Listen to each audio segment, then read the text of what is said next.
I know about 27 wrestling legends that need some relief. Jesus, why is it we're right all the time?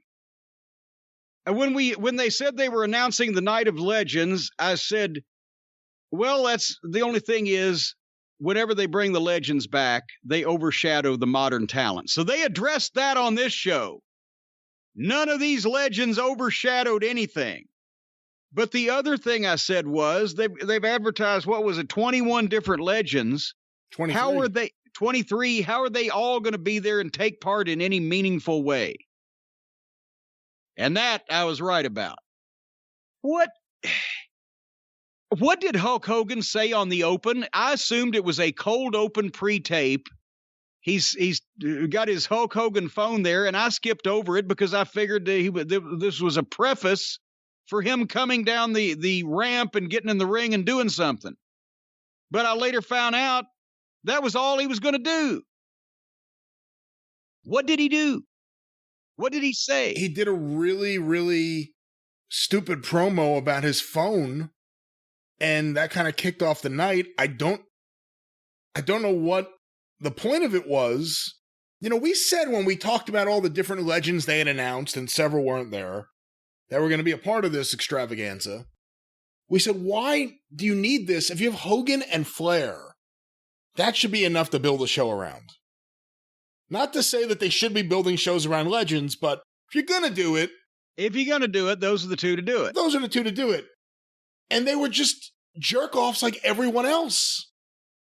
Hogan appeared there. He appeared on the stage at the end of the show. There was some backstage segment with him and Jimmy Hart doing bad comedy with McIntyre and Sheamus.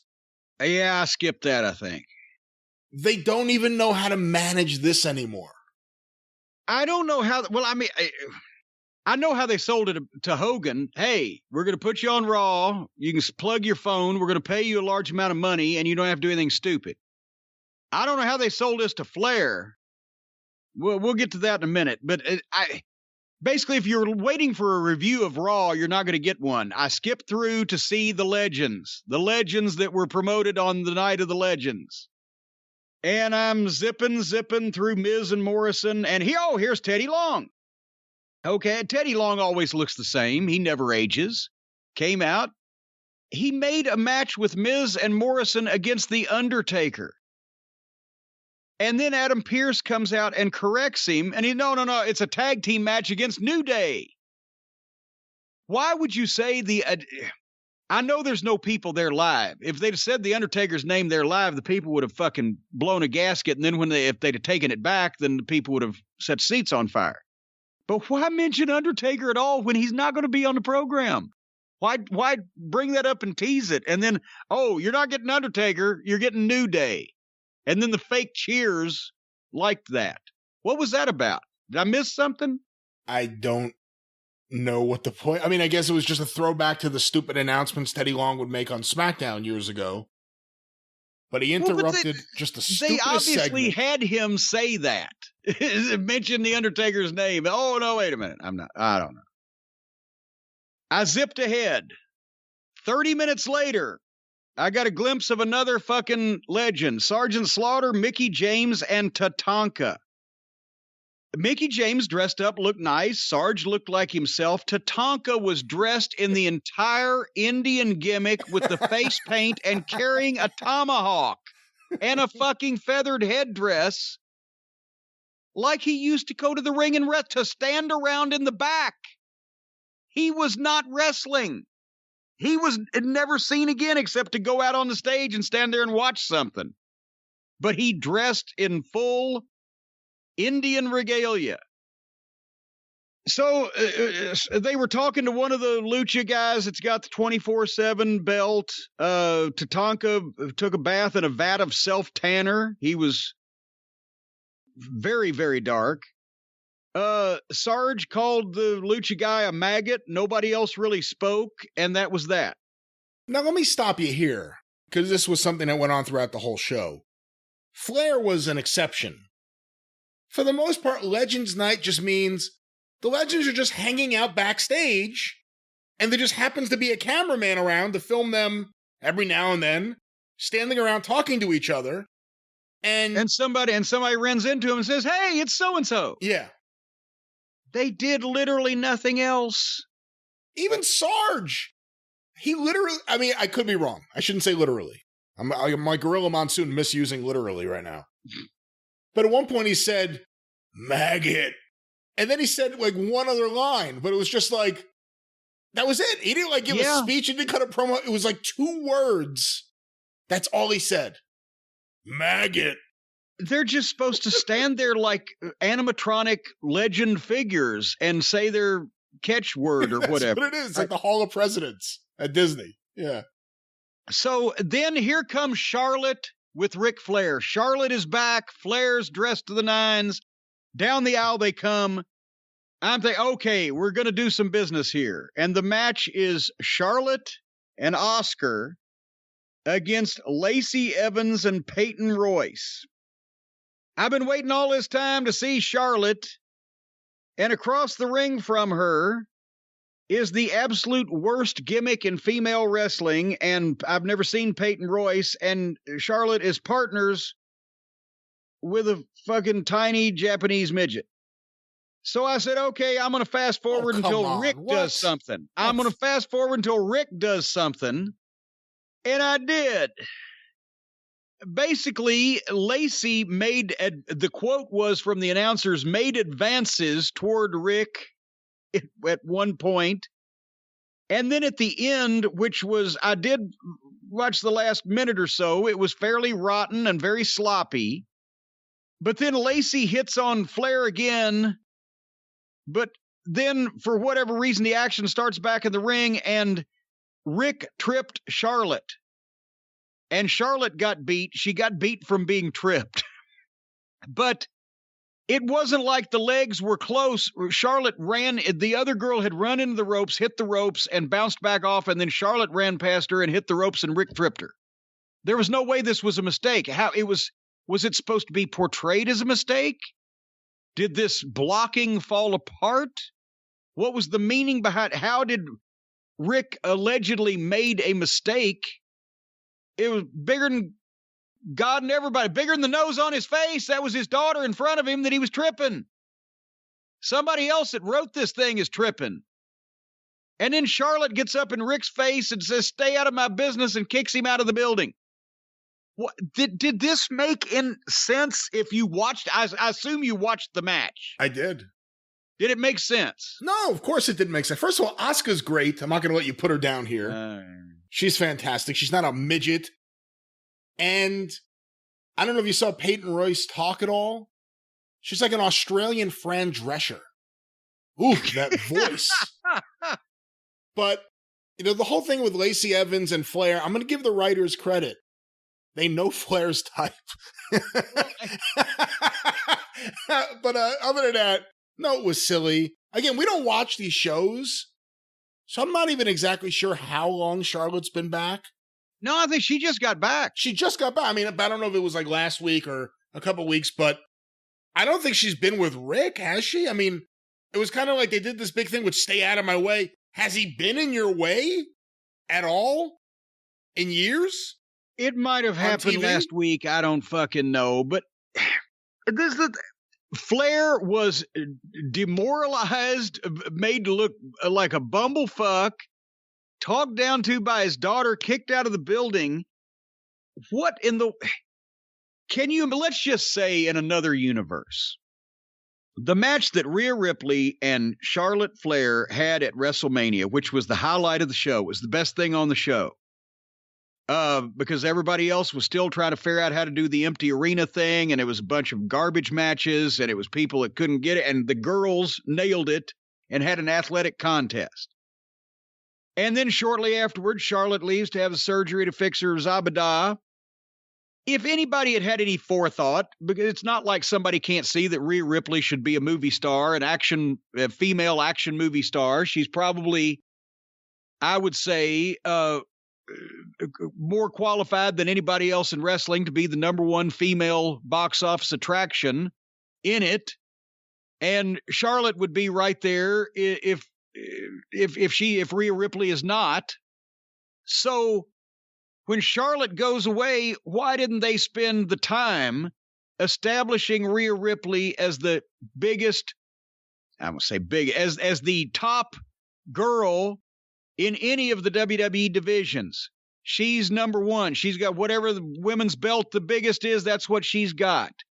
And give her a fucking push as a baby face, the way she works, the way she talks, the way she looks, and establish her. And then when Charlotte and Ric Flair come walking down the aisle on the Legends show of Raw, the first show of 2021, then Ric Flair cuts a promo where he says his daughter is the greatest female attraction in the history of professional wrestling, just like he was the greatest male attraction.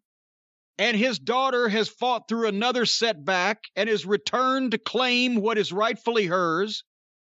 To be the woman, you got to beat the woman. And Rhea Ripley, you may have thought you beat the woman last year, but she's better than ever. And I have given her the killer instinct. I've made her the dirtiest player in the game. And then let Charlotte come out and cut a full heel promo, ripping Rhea Ripley to shreds, being a real bitch, being a female Ric Flair, until Rhea Ripley storms out with no fucking music, and maybe a couple of referees trying to hold her back and her saying, fuck you, no, and gets in the ring and tells off Charlotte Flair, whereupon Rick gets up in fucking Rhea Ripley's face and says, you can't say that to my daughter, you whatever the fuck you can say about a woman on television these days and get by with it. And Rhea Ripley slaps the taste out of Ric Flair's mouth and nails fucking Charlotte, boom, and gets her goddamn cloverleaf on Charlotte. And fucking Flair does the chop block on Rhea Ripley from behind. And down she goes, and Flair puts the figure 4 on Rhea Ripley in the middle of the ring, and Charlotte jumps up and does the moonsault and splashes the legs. And Rhea Ripley screams, and the fucking security and the medical personnel hit, and they fucking separate Ric Flair from the goddamn legs, and Rhea Ripley's screaming, and fucking Rick and Charlotte are standing with their hands in the air, and Rhea Ripley gets carted out on a goddamn stretcher in an ambulance to the hospital. And there's your WrestleMania angle, the rematch. And this time it's for the fucking title, and this time Ric Flair is going to be in the corner of his daughter, Charlotte. Now you got a goddamn angle. Now you got a goddamn match. Now you got something people might be interested in. What the fuck? Why do that when you could just have Charlotte beat Rhea Ripley and then have Rhea Ripley continue to lose and do stupid stuff and be involved in stupid programs for another year before you call her up to the main roster? And then in the back, Randy Orton berated and emasculated Mark Henry, who was on a scooter. I don't know what, has he had leg surgery? Did he break his ankle? Did he have his knee replaced? What's going on there? Yeah, I wasn't sure either. And I'm assuming it's just a temporary thing, but berated and verbally emasculated him, and then told him to tootle on off on his scooter, and Mark did and was never seen again. What the fuck is that all about? If you're a legend in kayfabe, if you're a legend, why participate in this? I don't care. Kayfabe or real life, I wouldn't have. If they expect me to get on a plane and fly to Florida in the middle of a pandemic to do this TV shoot, I would say, what am I going to be doing? If they'd have told me that, I would never save your plane ticket. So, and then the next backstage segment with the Legends is Flair with Mike Rotunda and Molly Holly, and there's Rick smiling and joking. 45 minutes after his daughter disowned him, and Orton comes in and makes fun of Rick getting Charlotte beat. And then they argue about I don't know what they were arguing about. Orton was trying to put Rick over, saying he taught him everything he knew, but now you're a washed up piece of shit. And Orton berated Flair, and Flair got no comeback. Just walked off and left him stand there with splooge on his face. The writers had to be working overtime to come up with this fucking rotten exchange because somehow they justified it to themselves that this made sense. The fucking greatest wrestler of the modern era is fucking up, tripping the wrong people, and being talked down to by everybody in the fucking place. So I started fast forwarding some more, and I was fast forwarding. Somehow during that period of time, the Lucha guy with the 24/7 belt lost it, and Ron Simmons said, "Damn, I don't care. It's fucking stupid. Love Ron Simmons, hate everybody else." R-Truth, by the way, won the title once again, and who was that? R-Truth won it, and it happened because Garza, I get just not the legends are just standing around having conversations. The active wrestlers like Randy Orton and Garza are just walking through the hallways looking for someone to insult for no reason at all. So Garza goes up to Tori Wilson and I forget who Tori was talking to. And they told him that a bunch of celebrities were in the room down the hall. And he said, "Oh, that sounds right. I'm going to go in there." And in that room, instead of Cardi B, was the boogeyman, Marty Wright, eating worms. So Garza got scared, ran down the hall, right into R-Truth, rolling him up for the pin. Yeah. Damn. And then I fast forwarded to some more legends, which was the last match, where every single one of them, including Hulk Hogan, how they sold him on this. Yeah. Unless he just thought that at this point, nobody's watching this shit anymore anyway. But for Hulk Hogan to be standing on a stage in a group of people, of other wrestlers applauding and watching somebody else's match, he's either badly in need of this relationship or he just has given up giving a fuck. He just either said, "I ain't going to argue with these people. I don't care what they want me to do," or "I cannot say no because I'm in some kind of bind." Because Hulk Hogan would never have put himself in that position. I think he's just happy they'll use him. But all the legends were on the stage for Keith Lee's entrance. Then they sat in chairs on the stage and watched the match and whispered to themselves, "Keith Lee against Drew McIntyre." This was a babyface match. I don't know why that they had this match and have the legends just watching it. And as I've zipped through this whole thing, because what the fuck? Here's another fucking, they beat fucking Keith Lee again. And at least he could have had some out if he was beaten by a heel, but he's beaten by a babyface. So he is obviously less than their current babyface champion. He's just a guy on a fucking card. And then here comes Oldberg, who gets an entrance and gets an interview, who just blows right past all the other legends and confronts Drew McIntyre and starts telling him off and cutting him a promo on him saying he's got no respect. Drew McIntyre's a babyface. What the have they forgotten how to make a fucking match that anybody gives a shit about? Two babyfaces fought. You beat a babyface with another babyface for no reason and just diminished Keith Lee.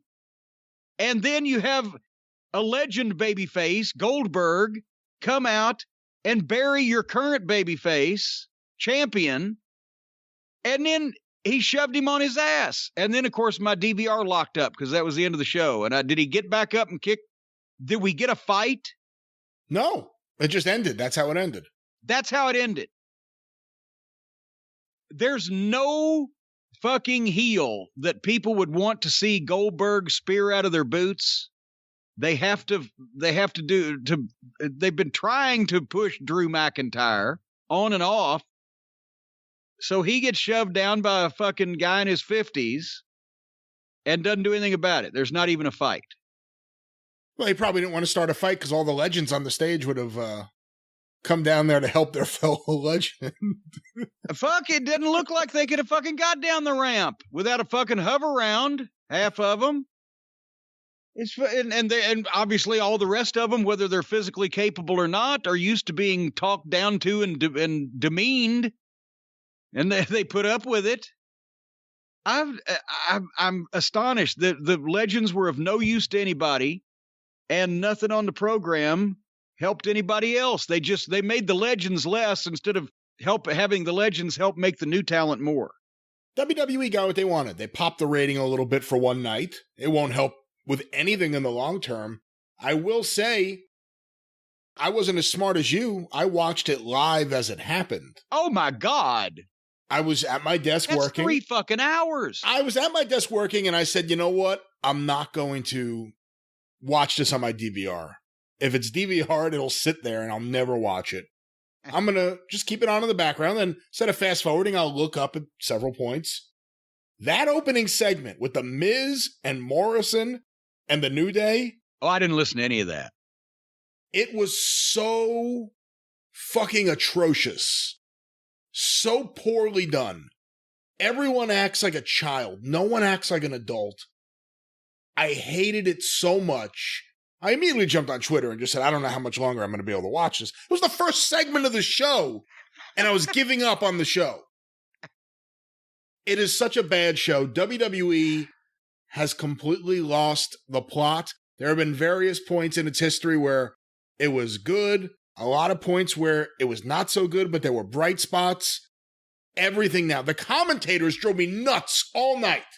That Tom Phillips, who is now just cosplay Michael Cole, and I forget the name of the African-American guy there, but he sounds just like him, and they sound just like Samoa Joe. You have 3 guys who sound similar, saying nothing.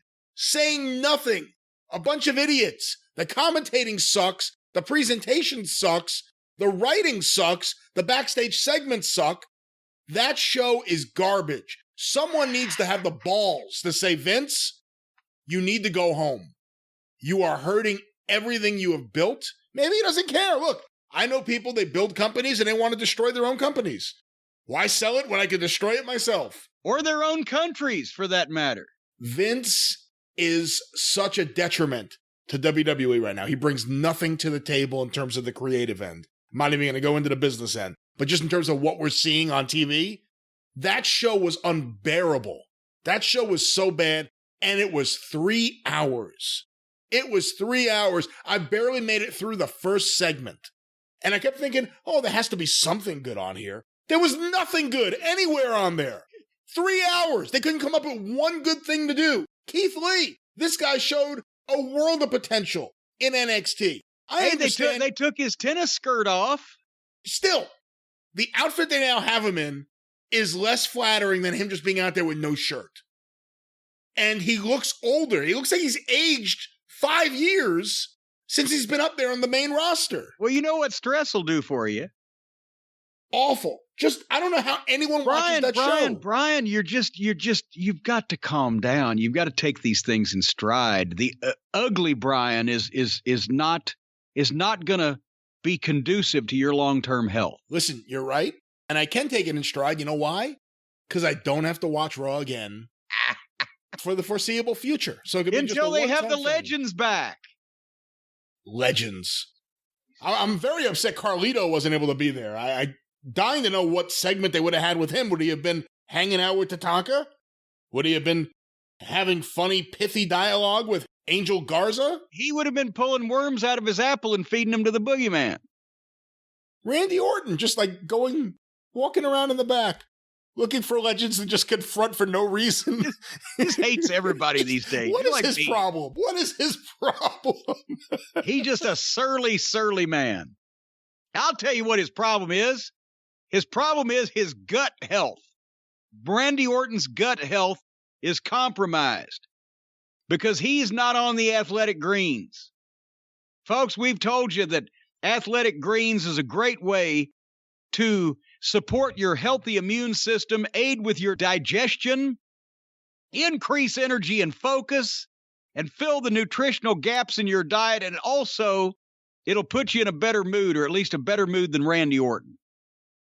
The Athletic Greens is an all-in-one superfood powder, by far the easiest, most delicious nutritional habit that you can add to your health routine and empower you to take ownership of your health. Brian, you take ownership of everything, whether you own it or not. And your health is just one of those things. And you, I know for a fact, hate the juicing, hate the buying the products, hate the blending them all up. You're like Stacy is. She does it every day. I do it myself. She pours the thing in the shaker. She shakes it up. It's sitting there for me. I have to drink it. It's good for me. Whether you're eating keto-free, paleo-free, vegan-free, dairy-free, gluten-free, sugar-free, less than 1 gram of sugar with this stuff. And right now, folks, if you want to support your athletic or your immune system with athletic greens, and you go to athleticgreens.com/JCE, you can get a free 1-year supply of vitamin D and 5 free travel packs of Athletic Greens with your first purchase.